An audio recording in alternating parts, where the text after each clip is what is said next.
ka na, ako naman. Ha, hindi no. Tama kaya yung ginawa ko. Tama si Mikay Angel. Nataya ka na, si Mikay naman. Isusumbong ko kayo kay Mami. Pinagtutulungan niyo ako. Alalagot, Virgie, umiyak si Angel. Hala, baka magsumbong siya sa Mami niya. La la la la la. Hala, ayun si Angel. Hi, Angel. Hi, Makoy. Hala, ba't ka umiiyak, Angel? Sinong nag-away sa'yo? Si Mikay at si Virgie, Makoy. Sabi nila, taya na daw ako kahit hindi pa. Hala, ba't nyo naman inaway si Angel, Mikay at Virgie? Hindi namin inaway si Angel, Makoy. Oo nga, totoo naman ni nataya na si Angel. Si Mikay naman yung sunod. Totoo ba yun, Angel? Hindi na, nagsisinungaling lang sila. O sige, Angel, huwag ka nang umiyak. Ganito na lang, bibigyan na lang kita ng regalo. Regalo? Regalo? Bibigyan si Angel ng regalo? Oo, tama yung narinig niyo, Virgie at Mikay. Inaawan niyo kasi si Angel. Wow, ano namang regalong ibibigay mo sa akin, Makoy? Ito, oh. Itong baby ko. Wow! Hala, ang cute naman ng baby ni Makoy. Talaga? Akin na yan, Makoy? Oh, Angel, Happy Valentine's Day. Ngi, Valentine's daw. Oo nga, Valentine's kaya yun. Ha? Hindi ba yun Valentine's? Oo, hindi yun Valentine's. At saka, pag Valentine's, bulaklak kaya yung ibibigay, hindi baby. Oo, Junior.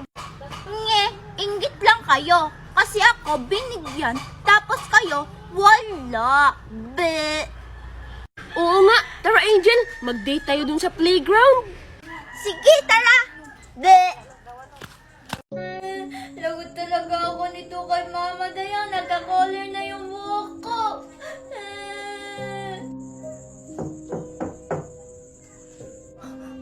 Sino yan? May tao ba dyan? Papanahin talaga kita. Manda ka sa akin, Angel.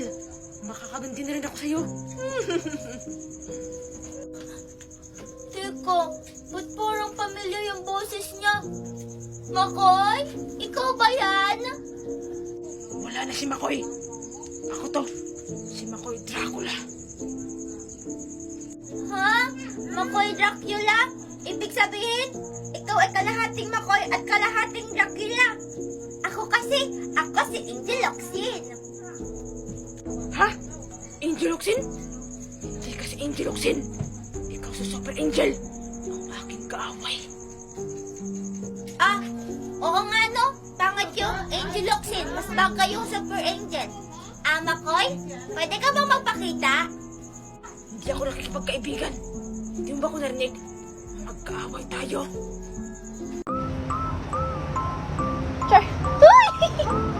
Hi guys! So, ayun, kakatapos ko ng maligo kaya nagmamaganda si Ante.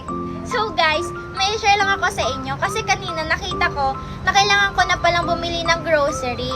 At dahil hindi tayo pinanganak na rich kid, kailangan natin budgetin yung pera natin mga B.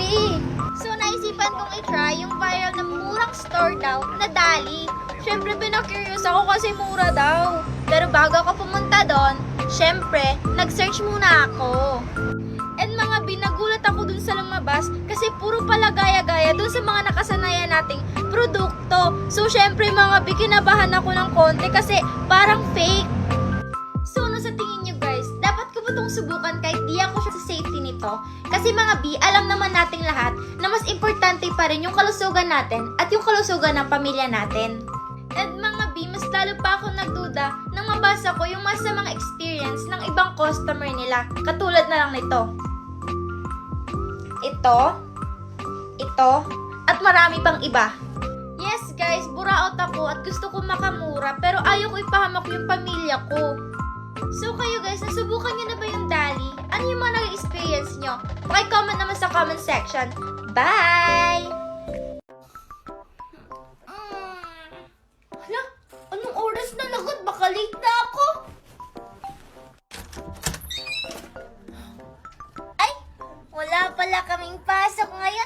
holiday kasi.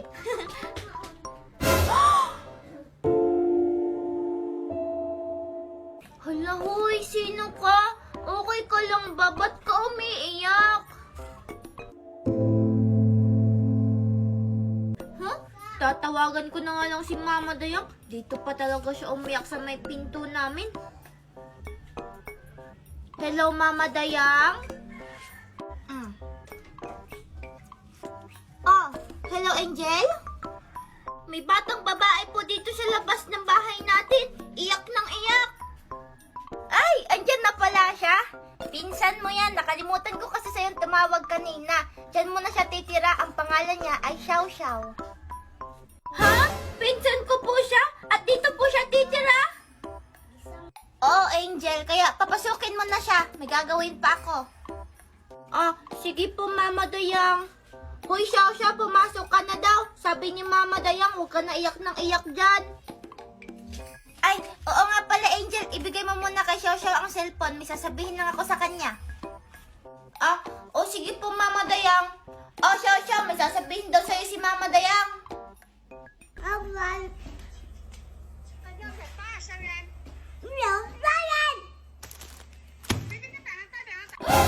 Hoy, Xiao Xiao, ba't mo sinisigawan si Mama Dayang? Bad yan!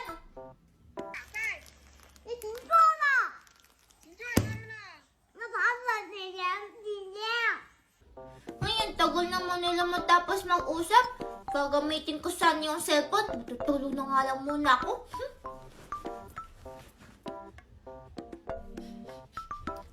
Hala, teka lang. Ano yung mabango?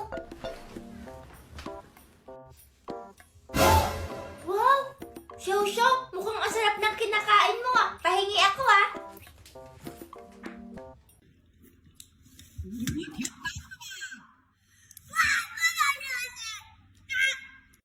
Aray, ano ba yan? Damot mo naman, konti lang naman.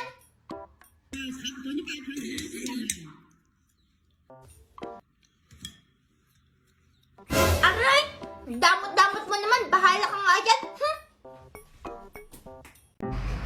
Sana magustuhan to ni Angel.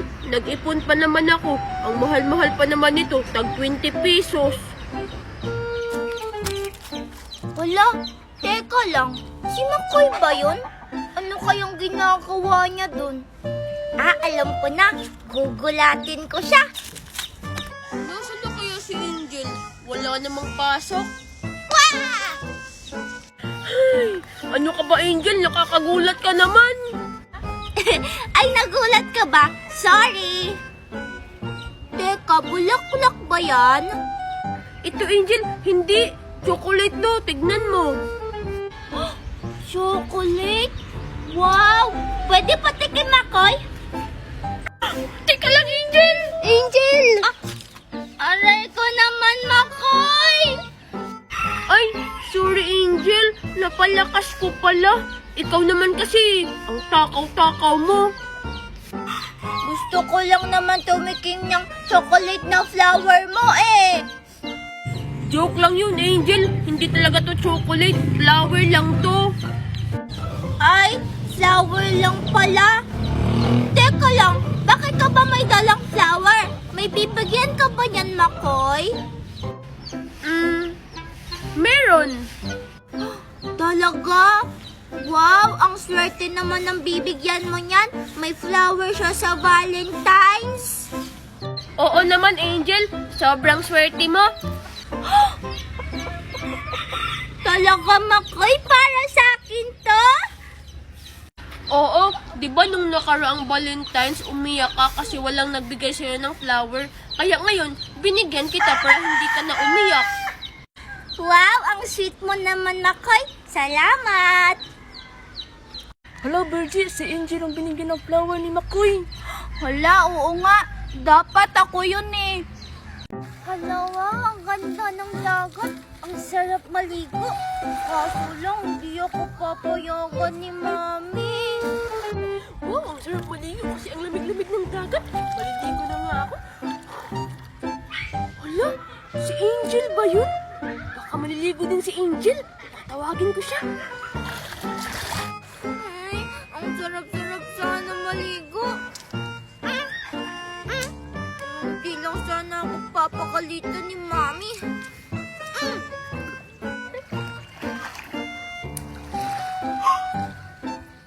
Hoy, Angel! Bubukulan mo ba ako? Hala, Makoy!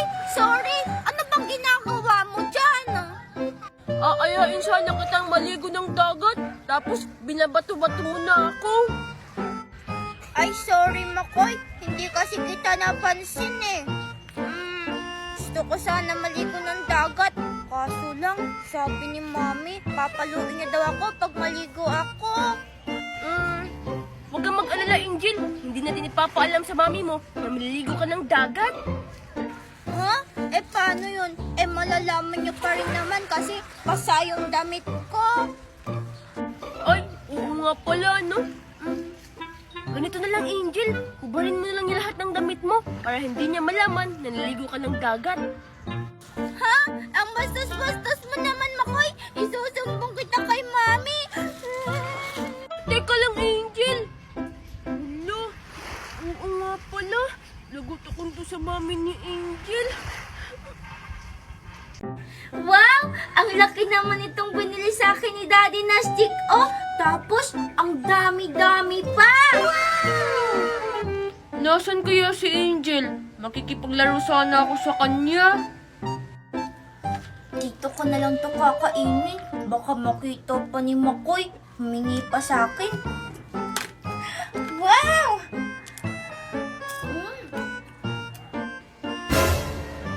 Teka, ba't parang may narinig akong kumakain? Nasaan kaya yun? Teka, nauuhaw ako. Saan ko kaya ito pwede ilagay? Dito ka lang muna ha. Iinom mo nga ako saglit.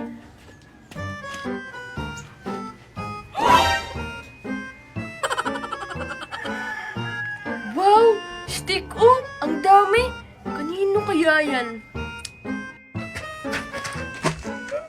Ang dami! Parang wala pang bawas! Ay, salamat. Nakainom na rin ako ng tubig. Babalikan ko na ngayon stick ako. Raramihan ko na ng pagkain. Ang sarap-sarap naman ito! Ang dami! Ubusin ko ngayon!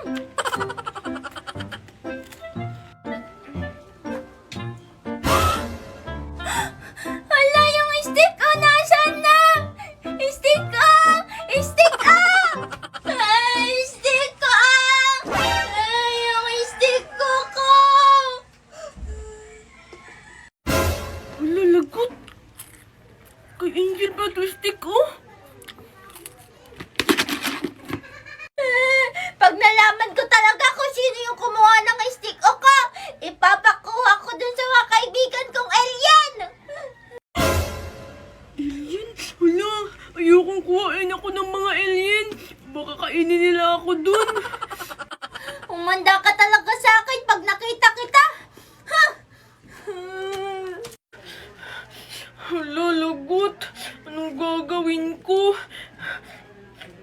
Hindi pa naman siguro halata na nabawasan na ng 10. Ibabalik ko na ito kay na Angel.